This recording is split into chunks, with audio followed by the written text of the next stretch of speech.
In the grand cycle of existence, nothing stays the same forever.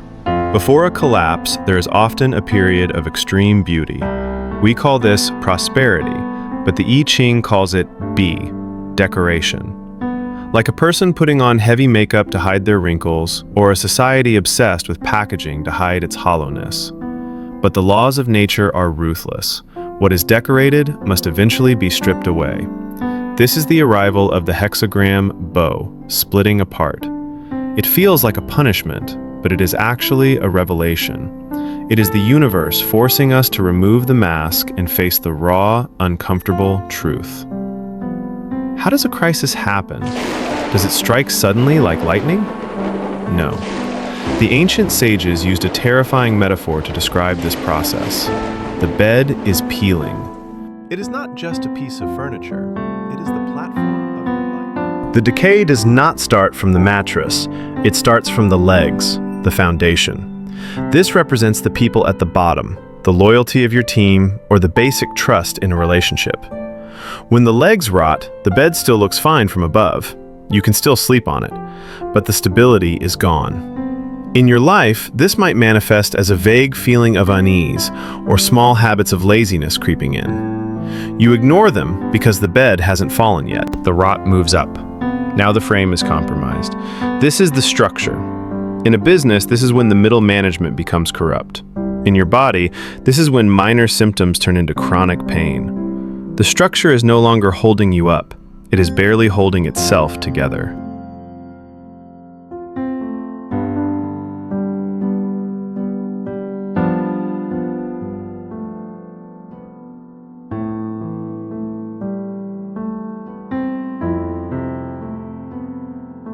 Finally, the rot touches your skin. This is the pain of cutting skin. The collapse happens. You lose your job, your health fails, your partner leaves. You scream, "Why is this happening so suddenly?" But it was not sudden. It was a slow, silent process of peeling that started years ago, at the legs, which you chose to ignore. The I Ching teaches us to see the rot before it reaches the skin, to fix the legs while we still can. Look around us. We live in an era of bow. We have extracted the Earth's resources like digging a gold mine. When the gold is there, the town is bustling. But once the gold is gone, the people leave, and only a barren pit remains. We see this pattern everywhere in our modern society. Look at our economy.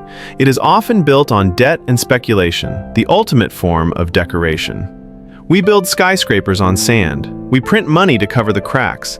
We value the appearance of wealth over the substance of value. Look at our relationships.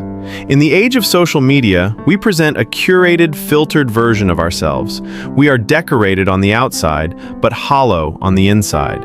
We have thousands of followers, but no one to call in an emergency. The connection is stripped away, leaving only loneliness.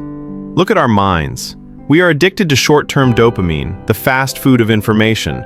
We scroll, we click, we consume. We are stripping away our attention span, stripping away our ability to think deeply. We are mining our own brains until they are empty pits, exhausted and anxious. This is what happens when short-term greed overtakes long-term wisdom. In the I Ching, this is described as 5 yin pushing out 1 yang. The negative forces, anxiety, greed, superficiality, are dominant. The light of wisdom is being squeezed out.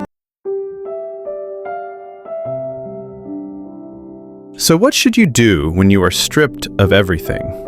Master Zeng shared a story about mindset. Imagine you have lost your job, your status, your wealth. You reach into your pocket and find only $5 left.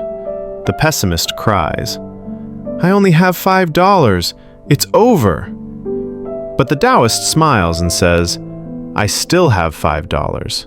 This is my seed." Let's go deeper into this. This is not just a story about money. It is a story about Qi, life force. When you are at your lowest point, your energy is weak. You are like a candle in the wind. The mistake most people make is they try to restart too quickly. They panic. They gamble that last $5 on a risky bet, hoping to win it all back in one throw. This is acting against the time. This is going against the current. Master Zeng teaches us, when you have only $5, your only job is to keep that $5. Do not spend it. Do not invest it. Do not show it off. Hide it. Nurture it. In the winter, the bear does not hunt. It hibernates. It slows down its heartbeat to preserve energy. You must do the same. Withdraw from the noise. Cut off the toxic relationships that drain you. Stop the bleeding. Be content with your $5. Be grateful for it. Because as long as you have the seed, the forest is still possible. But if you eat the seed in a moment of panic, the forest is gone forever. The difference between only and still is the difference between death and rebirth. In the darkest times, you must not act rashly. You must wait. You must preserve that last spark of energy.